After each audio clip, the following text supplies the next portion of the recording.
Hey guys, what's going on here? It's the Man of Flower Gaming coming at you today with a Raid Shadow Legends video, and we're going to be looking at our free-to-play account today. As you can see, for our free-to-play account, we have actually 3-starred all the crypts on Brutal. We have Nightmare to do, but nowhere near ready for Nightmare, let alone the energy cost and energy usage that I just don't have right now. But as you can see here, I can do one of the best stages to do, and that's 12-3 Brutal. As you can see, 12-3 Brutal. It's going to give me the most bang for my buck because the shield does sell more for silver than all the other artifacts at the cost of, I think, like 200 XP.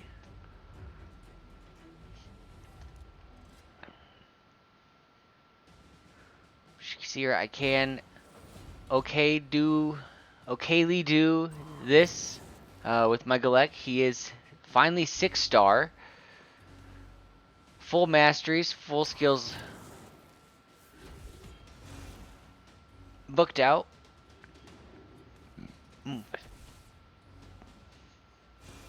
See, he does make his way through this. The only concern here is the Lord Shazar and the bomb debuff he places.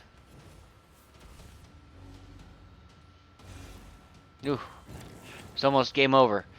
But he can get me through it. So far it has been shown at a 100% run for me, so that's actually great news, and this is where I'll be leveling up all my food. Mission-wise, you can see here we're in the, we're what, 97 out of 469. Working our way towards this Sacred Shard. So we're not too heavily into it still, but we're still working our way up. Champion-wise, I am finally on my Jizzo here, but he's just sitting here because I'm not using him right away. I'm still on the fence on which is my next 6-star, whether it be Iron Brago, Rhonda, my War Maiden, or I'm even thinking of Skathix right now.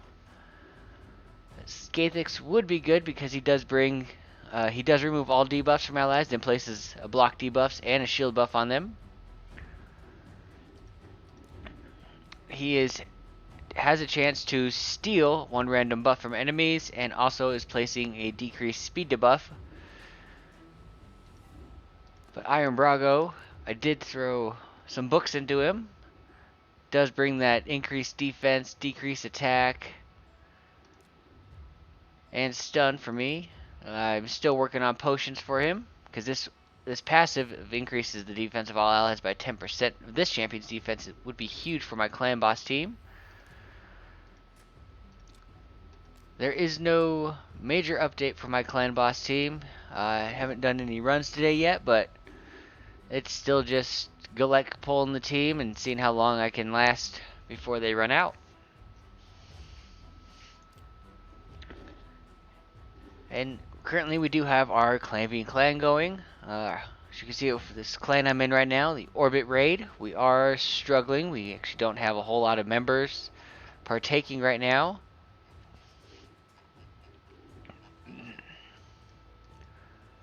But I am trying to pull my own weight here. I don't think with the current involvement we will get to this, but that's neither here nor there. And we are going to be pulling some shards, so hopefully by pulling shards we'll be able to get some more points here to pull us up and clutch us the victory. We are going to be pulling all the shards I have. I got 8 Ancients, 1 Void, and 2 Sacreds. And right now we do have a 10 times chance to get Krogar Deathbell from the 10 times event, which I would actually really love this champion because he does bring an A1 attack heal for himself, an AoE attack with 75% chance of removing all debuffs from all allies, so it's that full cleanse. And we've also got the 50% ally protect buff on all allies except this champion for 2 turns. Also places a 25% chance strengthen buff on all allies for 2 turns. And his passive increases champion's resistance by 20 and defense by 10% for each ally protection buff on allies. Also increases ally resist by 15 and defense by 5% for each ally protection buff on allies. If there are multiple champions on their team with this skill, only one will be active, and counterattacks whenever an ally under an ally protection buff is attacked. Can occur once per turn. And he would actually be really great to pair up with Iron Brago, just extra defense build up and protection for the clan boss team. So guys, wish me luck on these shard pulls, so let's see what we pull today.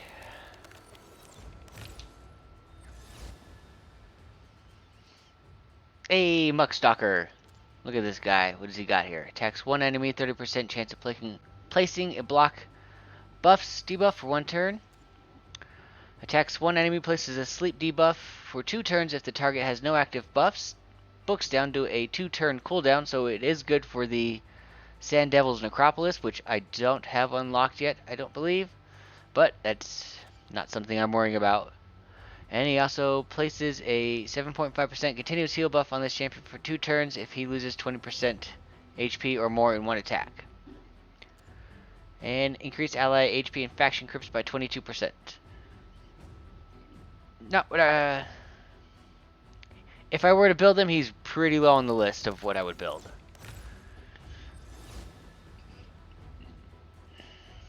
Marauder from the Shadowkin faction. Look at that mouth. Reminds me of oh, what's her name from Mortal Kombat? Oh, I'm drawing a blank now. Either way, what does he do? He's gonna bring attacks one enemy. When he's ascended, has a 15% chance of placing a stun debuff for 1 turn. That books up to 30% chance. He's got an AoE A2 with a decreased attack, which isn't too bad. And on his A3, he has a 50% chance of placing a provoke debuff for 1 turn. Places a shield buff on this champion for 2 turns equal to 1% chance of their max HP. And places 15% reflect damage buff on all allies except this champion for 2 turns. Okay.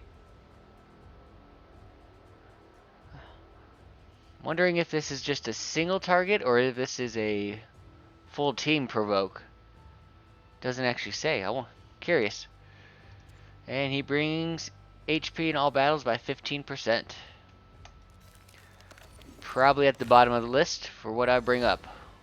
Ooh, we got a purple. What do we got here? Hoskarul. He was just recently a fragment summon or a fragment champion, I believe. Let's see what he brings. Attacks one enemy, has a 30% chance of placing a stun debuff for 1 turn, books up to 40%. Okay.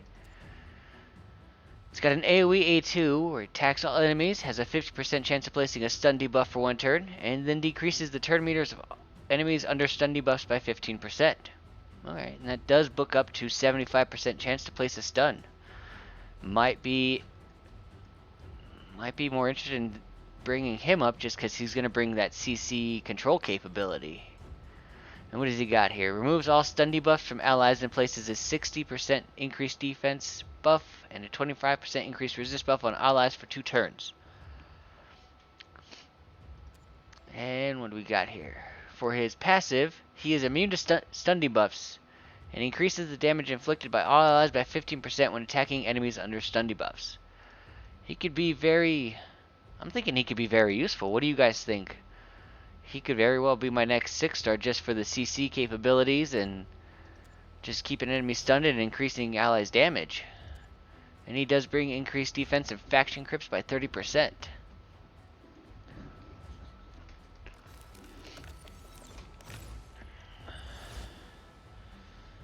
Who do we got here? Marquez. Marquez, what does Marquez bring? Attacks one enemy, has a 25% chance of placing a 25% decreased attack debuff for 2 turns. It's got an AoE, attacks all enemies, 35% chance of placing a weaken for 2 turns, deal extra damage to enemies with the weaken debuff. And we got an A1, Attacks one enemy, 75% chance of placing a freeze debuff for 1 turn. And she's increasing ally defense and faction crypts by 15%. Now, if I'm not mistaken, she is actually a really hard-hitting nuker on this A2, even without putting out weakened debuffs.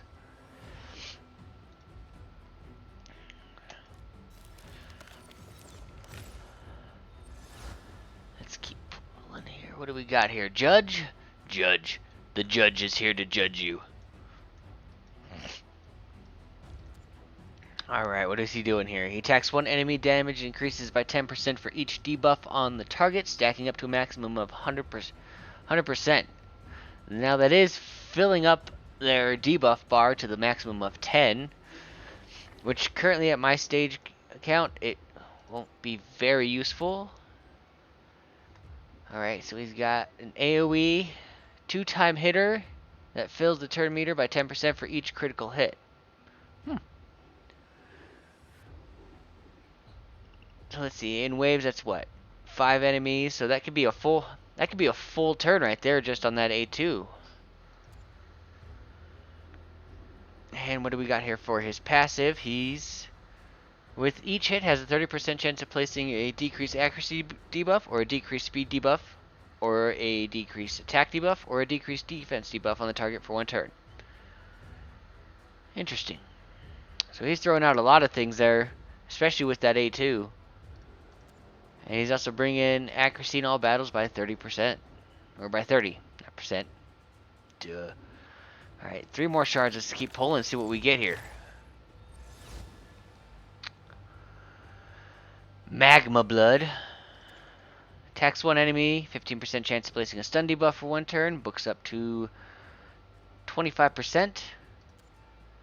Attacks all enemies, 30% chance of placing a 50% decreased accuracy debuff for 2 turns. Okay. Attacks 2 times at random. Each hit has a 6% chance of placing a bomb debuff for 3 turns. Magma Blood, you do nothing to boil my blood. I'm sorry.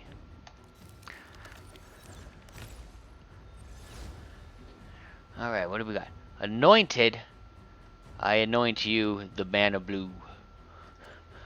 Attacks one enemy 3 times. Has a 25% chance of placing his freeze debuff for 1 turn.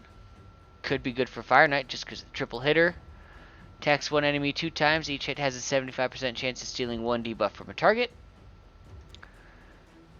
And what do we got here? Fills the turn meter of all allies by 25%. Places a 30% increase rate buff on all allies for 2 turns. Okay. Anointed really doesn't tickle my pickle, if you know what I mean. I mean, just as triple hitter, but there are better champions in the game that do what he does. Alright, what do we got for our final ancient? Pig Sticker! Pig Sticker! What does she do here? Attacks one enemy, 50% chance of placing a 50% heal reduction buff for 2 turns. Okay. She then attacks one enemy, destroys target's max HP by 20% of the damage inflicted. And what do we got here? For Septic Spearhead, attacks one enemy 2 times, destroys the target's max HP by 30% of damage inflicted. And increased ally attack in Doom Tower battles by 21%. Sorry, Pig Sticker. This is one pig you ain't sticking. Alright. Come on, Void Luck. Void Rare. Oh well. Ooh, what do we got? A Painkeeper. Attacks one enemy 2 times. Fills this champion's turn meter by 10%. Okay. What do we got? An AoE A2 attacks all enemies and heals all allies by 15% of this champion's max HP. Could be good. And then we've got Combat Tactics. Decrease the cooldown of all skills by 1 turn. Painkeeper's really good. She's usually in a lot of clan boss teams using the Man-Eater.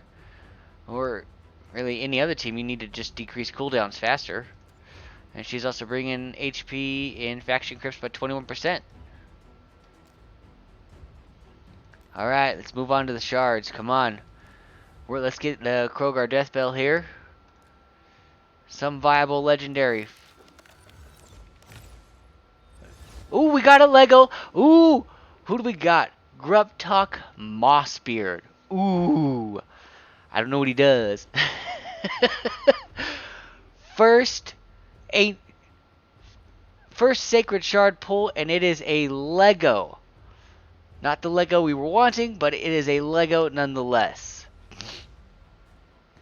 Let's see, Grubtuck Mossbeard attacks one enemy 2 times, places 15% continuous heal buff for 1 turn on all allies under poison debuffs. Who we got here? Druidic Boom removes all debuffs except poison debuffs from an ally, then heals them by 30% of their max HP and places a shield buff on the target equal to 20% of their max HP for 2 turns. Alright. We got Cloud of Spores. Places 3 2.5% poison debuffs on all allies for 3 turns. These debuffs cannot be resisted or blocked. Also has an 80% chance of placing a block buffs debuff on all enemies for 2 turns. Interesting.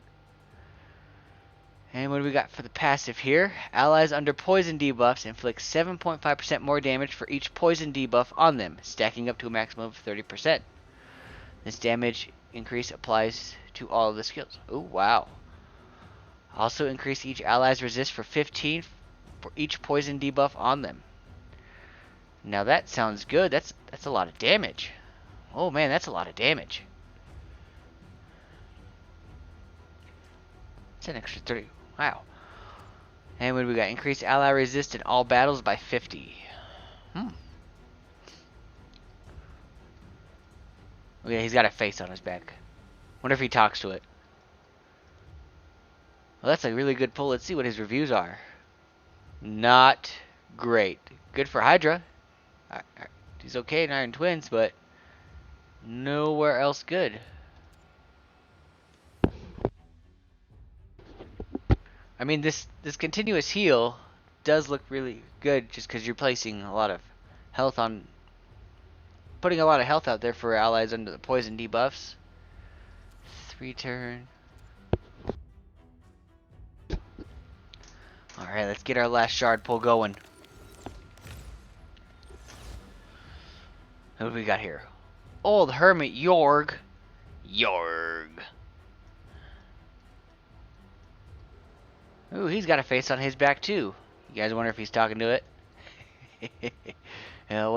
See what's the Old Hermit do? Attacks one enemy, 30% chance of placing an HP burn debuff for 2 turns. Okay. Places a 50% increased attack on all allies for 2 turns and fills the turn meter of all allies by 20%. Okay, that's pretty good. Revives 2 random allies with 60% HP, then fills their turn meter by 40% and places a perfect veil buff on them for 2 turns. Okay. Well guys, that's all the shards we have today. It is an interesting one because we've got a Grubtuck, Old Hermit Yorg, and then Hoskrul. I am thinking Hoskrul just for the extra stun chance. 50% chance, 75% chance of placing a stun debuff for 1 turn, and decreasing the turn meters of enemies under stun debuffs.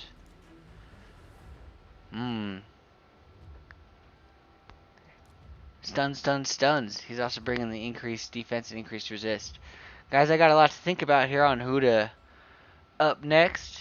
Let me know what you guys think in the comments. If you think I should do Grubtuck, Skathix, Mistress Hims, or if I should just stick with my War Main just to get a 6-star decreased defense champion out there. Let me know what y'all think. This Man in a Flower, signing off.